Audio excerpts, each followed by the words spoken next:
This is the Lesbian Historic Motif Podcast, brought to you by Heather Rose Jones.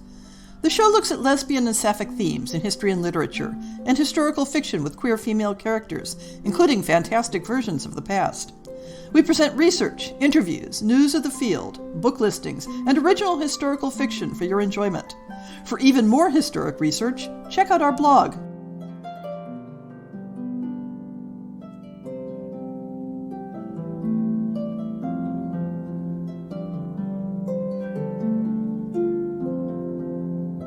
Among the more curious myths of sapphic history, and I say myth, but let's keep an open mind while reviewing the evidence, is the late 18th century French Anandrine sect. I don't have the resources to trace the earliest appearance of the term Anandrine to know whether the word predated this particular context. Anandrine is a Neo-Greek compound from an, meaning without, and andros, meaning a male person. Thus, Anandrine, without men. This is, of course, an annoyingly male-centric way of thinking about sex between women, though it fits with the attitudes of the times. But before we enter the temple of the Anandrine sect, we need to put together the background to its entrance on the stage. French politics of the 18th century used sexuality and gender stereotypes as tools for representing and attacking political opponents or targeted populations. While homosexual activity featured in these debates, this was not an era of sharp divisions in sexual preference. Those accused of sexual irregularities were typically depicted as being generally libertine. Homosexuality might be a part, but only a part, of politically charged innuendo. At the same time, for both men and women, we see a recognition that some people might have a clear preference for sexual partners of a particular gender, and that this might be taken as indicating some more general aspect of their personality or character. Sexual libertinism was ascribed to the aristocracy, as well as to the demi-monde of performing artists and sex workers. These groups were set in opposition to the rising influence of middle-class thinkers and influences. Sexual continence and marital fidelity were being claimed as signs not only of personal morality, but as essential attributes of particular social classes, and as essential for the strength and stability of the state. From the point when lesbian tastes were first being recognized and discussed in public as an identifiable concept, certainly at least by the 16th century, every Western European culture seemed to associate female homosexuality with its political rivals. In the later 18th century, and even more so as the century turned, English and German discussions depicted it as a decadent French practice, while French texts framed it as quintessentially English. As we've noted, sapphic relations were also attributed to specific social classes, always as a negative judgment. Aristocrats, artists, actresses. These groups were the other for the rising bourgeois movements that challenged their influence and prominence. In France, some familiar names raised in this context included Queen Marie Antoinette and her close companions, the Princess de Lamballe and the Duchess de Polignac, but many others as well. The lists are long. At the center of the artistic side in France was the actress Mademoiselle de Raucourt, of whom more later. One of the more unusual figures assigned to the sapphic camp was the transgender Chevalier d'Eon. I can't really get into that topic without an entire show. Women who had genuine political power were a popular target for rumors of lesbianism, regardless of the solid evidence available. One feature of this era is that women were not simply rumored to engage in lesbian relations as individuals, but increasingly, they were depicted as being part of clubs, associations, or simply private social circles organized around a shared sexual preference. And, in turn, women-centered societies attracted sexual innuendo as a means of critiquing and denigrating women who dared not to subjugate their lives to men. It was not only female organizations that provoked social and political anxiety. The 18th century was a time when people at all levels and of all types were coming together in affiliation groups to further their common interests. Whether it was the male political clubs in the coffee houses, the literary salons, professional academies, commercial associations, or fraternal organizations such as the Freemasons. Marginalized political interests came together in secret clubs, and these were often the foundation of revolutionary movements, about which more in a moment. Similarity of interest and purpose was a common organizing force. For women's organizations to be part of this rise of affiliation groups, women needed to view being female as an identity, as something separate from and perhaps more important than their class, national, political, and occupational affiliations. In an odd way, this understanding was enhanced by two philosophical shifts that might otherwise be viewed as anti-progressive. One was the growing prominence of the two-sex model of gender. There had long been parallel attitudes toward the nature of gender: the one-sex model, in which women were a variant and deficient type of man, and the two-sex model, in which men and women belonged to distinct categories. The second and related movement was the rise of the separate spheres philosophy, in which society was divided into those activities, interests, and experiences belonging to men and those belonging to women. Taken together, these philosophies depicted men and women as functionally separate species with entirely separate natures and interests. This created a conceptual space in which women might find common cause across social barriers. It led to exploration of feminist thought and even ideas of female separatism. Separatism, in turn, raised the question of lesbian practice as a natural consequence of women-only spaces. From another angle, the sensational literature of political and erotic pamphlets that focused pointedly on sapphic themes must have spread the imagery of lesbian relations far more effectively than the earlier references in medical manuals had. Whether the veritable explosion of references to sex between women in printed literature was accompanied by an increase in the actual practice is difficult to guess, but the idea was there for the taking. The evocation of female same-sex relations as the organizing principle for secret societies stands in for a general concern with the influence of women in politics, and especially a concern with the subversive power of female alliances, as well as the anarchic and disruptive power of women who were not under male control. Female power destabilized the hierarchies of the state in the same way that secret societies did. How much more so when the two ideas came together? Of all the secret societies that were popular in the 18th century, one of the most prominent and enduring was the Order of Freemasons, and consequently it provoked some of the strongest reactions from critics. It wasn't the secret exclusivity that bothered those in power so much as the group's leveling ideas. In theory, seeing members from all classes and ranks of society as equals. And while Freemasonry was, in general, an exclusively male province, France took the lead in the 1770s in expanding those leveling ideals by authorizing female Masonic lodges.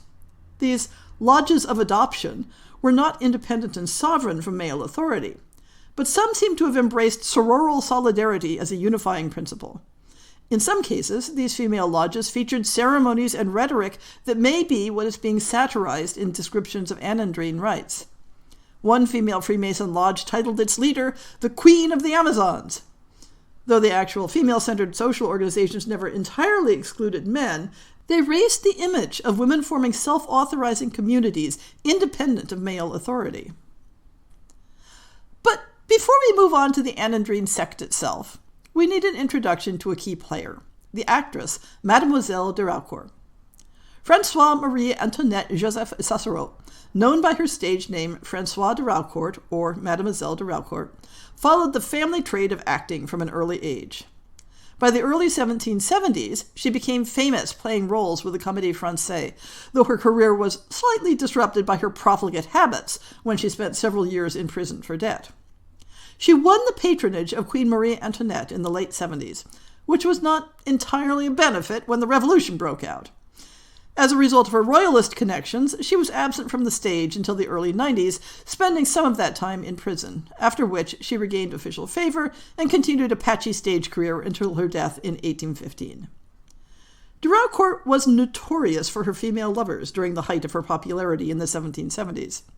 In her later years, she may have settled down to a long-time relationship with a fellow prisoner under the Revolution, Henriette Simonette de Ponty. De Raucourt's public fame, her confirmed preference for female lovers, and her association with Marie Antoinette were likely what made her an ideal mouthpiece in fictional depictions of the Anandrine sect. Social concern about secret societies, a rising interest in images of lesbian sex, and a general anxiety about women coming together in radical organizations. These are the background to a 1775 entry in the underground journal Correspondance littéraire philosophique et critique. They say there exists a society known as the Lodge of Lesbos, but whose meetings are even more mysterious than those of the Freemasons have ever been, with initiations into all the secrets that Juvenal described so frankly and openly in his sixth satire. The entry goes on to identify the leader of this lodge as the actress Mademoiselle de Raucourt. Even given the gossipy nature of this publication, note that the attribution is "they say," triangulated with the name of a prominent actress known for her lesbian relations. This information predates the earliest reference, at least the earliest one mentioned in my sources, to the Anandrine sect, though the parallels between the two are very close, down to the connection with de Raucourt. The Anandrine sect itself is first introduced, as far as I can find, in the pornographic work Lesbian Anglaise, The English Spy, written in 1778. This is a collection of salacious anecdotes, one of which involves an adolescent country girl who, having inclinations toward sex with women, is sent off to Paris to be initiated into an Anandrine sect. Her sponsor describes the group thus: "A tribad," she told me, "is a young virgin who, not having had any relations with men, and convinced of the excellence of her sex, finds in it true pleasure, pure pleasure, dedicates herself wholly to it, and renounces the other sex, as perfidious as it is seductive. Or it is a woman of any age, who, having fulfilled the wish of nature and country for the propagation of the human race, gets over her mistake, detests, abjures crude pleasures, and devotes herself to training pupils for the goddess. She tells the young woman, 'You already seem worthy to me to be initiated into our mysteries. I hope that this night will confirm the good opinion that I've formed of you, and that we'll lead an innocent and voluptuous life together for a long time. You won't lack anything. I'm going to have dresses, finery, hats made for you. I'll buy you diamonds, jewels. I'll show you the beauties of Paris one after another. I'll take you frequently to the theater in my box seats, to balls, to strolling places. I want to shape your education, which, making you more pleasant, will save you from the boredom of being often alone. I'll have you taught to read, write, dance, sing.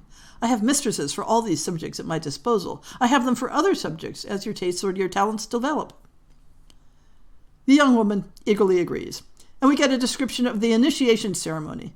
It takes place in a classical temple featuring statues of the goddess Vesta, of Sappho, and other symbolic figures. There are black marble altars and stoves that burn incense. The members of the society take their places in pairs, reclining entwined on pillows in the Turkish style. The new initiate and her sponsor enter dressed in loose gowns with symbolic colors. Then a welcoming speech is given by the society's president, Mademoiselle de Raucourt, after which the members vote on the acceptance of the candidate. In the overall form and shape of the ceremony, one might think of any number of private formal social clubs. Masonic rites come easily to mind. In a separate entry in Lesbian Anglaise, a supposed initiation address to the Anandrine sect is given by Mademoiselle de Raucourt. The address is purported to have been given in 1773, but this should be understood as a literary invention. The Anandrine sect is as old as the world. One can't doubt its nobility, since a goddess was its founder. And what a goddess! The most chaste, whose symbol is the element that purifies all the others. However opposed this sect is to men, the authors of the laws, they've never dared to proscribe it. Even the wisest, strictest of legislators sanctioned it. In Lacedaemon, Lycurgus had established a school of tribadism where young girls appeared naked, and in those public games they learned tender and amorous dances, postures, advances, embraces. Men bold enough to look in there were punished with death. This art is found reduced to a system and described energetically in the poetry of Sappho, whose name alone awakens the idea of what was most amiable and enchanting in Greece. In Rome, the Anandrine sect received, in the person of the Vestal Virgins, almost divine honors. If we believe travelers on the score, it spread to the most distant lands. This explanation and introduction to the society goes on at great length and moves on to more explicitly sexual matters. It becomes clear that the description of pure and noble pleasures is only the beginning, and there is a reference to flagellation as part of the standard repertoire of their sexual practice. The structure, as laid out in this address, is one of age-differentiated relationships, where an older, experienced woman takes on a young, inexperienced student. They form a bond based on this mentorship, and then, eventually, in turn, the student graduates to being a mentor to a new initiate herself. The titillating hints at the sexual rituals of the group contrast oddly with the utopian commune that is described. Here's how the fictional de Raucourt sets out the arrangements. It's not enough that a structure be built on solid and lasting foundations, that it be kept away from destructive elements and protected from dangers that can threaten it. It's necessary in addition that it offer the eye fine proportions, a sense of harmony, a whole, the great merit of masterpieces of architecture. It's the same with our moral structure. Tranquility, unity, concord, peace should constitute its principal support, its praise in the eyes of outsiders. May they see nothing in us but sisters, or rather, maybe admire in us a large family in which there is no hierarchy other than that established by nature itself for its preservation and necessary to its administration. Benevolence toward all unfortunates should be one of our distinctive characteristics, a virtue flowing from our gentle and sociable manners, from our essentially loving heart. But it's with respect to our sisters, our pupils, that it should be deployed. Complete community of property, so that no one distinguishes the poor from the rich. May the latter, on the contrary, take pleasure in making the former forget that she was ever impoverished. When she is brought forth into society, may she be noticed because of the sparkle of her clothes, the elegance of her adornment, the abundance of her diamonds and jewels, the beauty of her horses, the quickness of her carriage. May those who see her recognize her and exclaim, "It's a pupil of the Anandrine sect! That's what it means to make sacrifices to Vesta."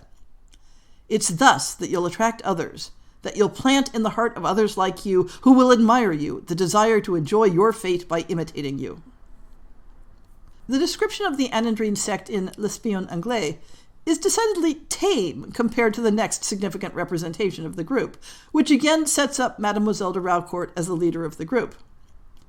This pamphlet, from 1791, entitled Liberty, or Mademoiselle Raucourt to the whole Anandrine sect, can best be understood as part of a connected series of raunchy political satires featuring a mythical Committee on Fuckery, which has taken on itself the application of revolutionary principles to the sexual underworld of prostitutes, sodomites, and tribids.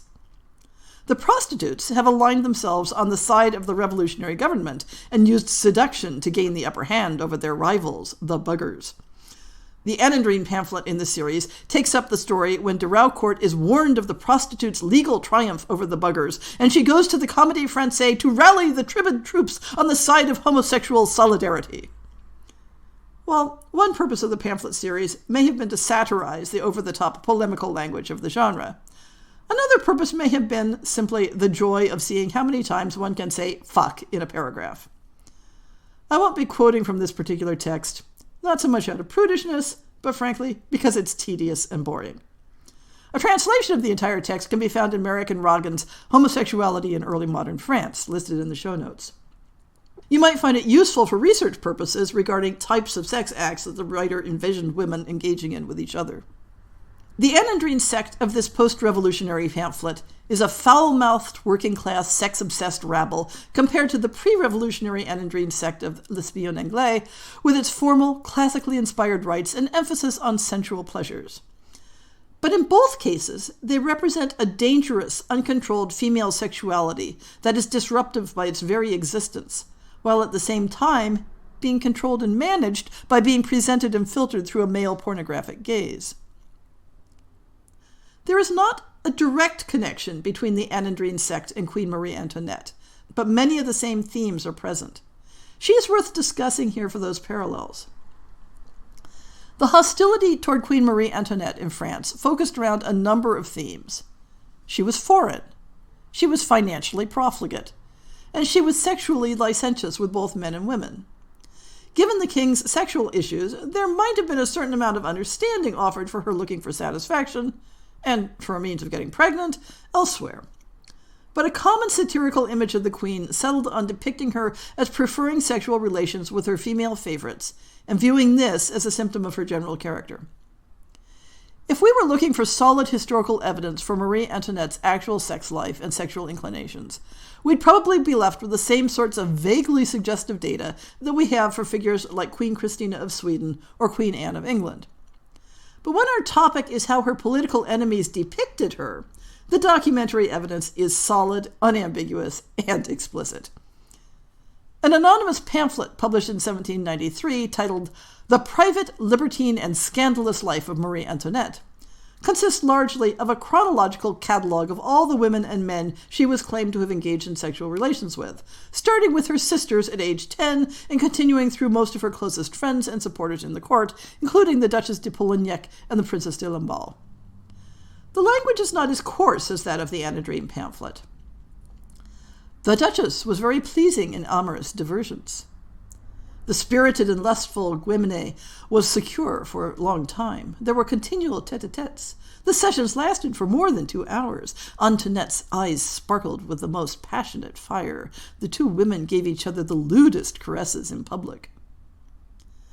The excesses to which she surrendered herself with the Tribbids, her favorites. Revolting acts of lewdness that she took pleasure in relishing with her own sex. Marie Antoinette continued her hot caresses, excited by the teasing of the royal finger. She was soon sharing her mistress's rapture. Though the list includes both sexes, there are regular references to Marie Antoinette's, quote, taste for women, passion for her own sex, her natural inclination for women, unquote.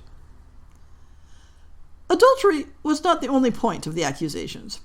Her lovers were claimed to have influence over her decisions, to be given extravagant presents or the right to distribute favors or positions for profit. Women were said to use Marie Antoinette's bed as a means of gaining legal judgments and be granted pensions. Pamphlets were not the only context for these claims. A comic opera of 1791 titled Le Bal des Capucines depict Marie Antoinette as sexually voracious with both sexes, even while under house arrest by the revolutionary government. The legacy of this queer sexualization of a powerful woman for the purpose of problematizing female power in general can be seen in the early 19th century rise, in both France and England, of the cult of female domesticity and the emphasis on female modesty and purity as a symbolic metric for the health of the state. Look at what politically powerful women become! See what they're like! The state is only secure when women are properly chaste, modest, and motherly.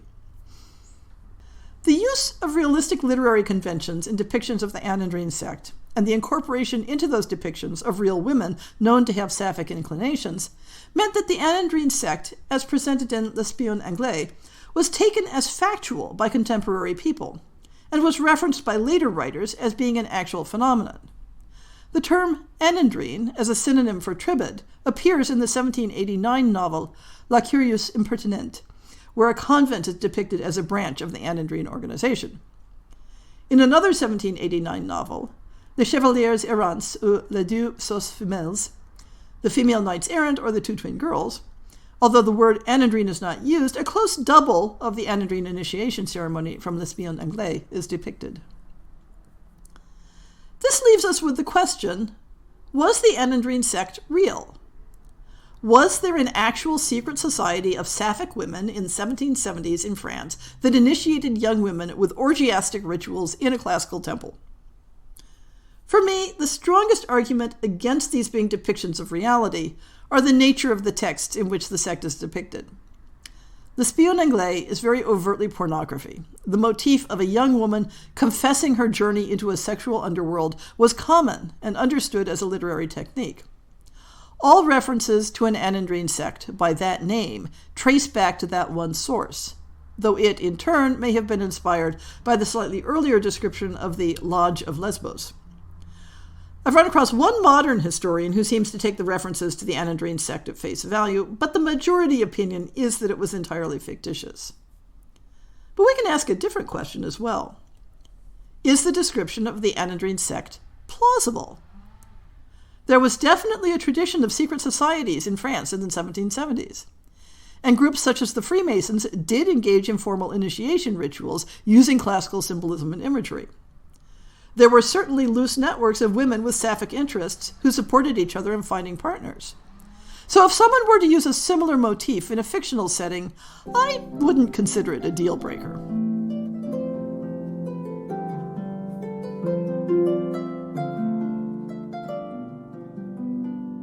I hope you've enjoyed this episode of the Lesbian Historic Motif Podcast.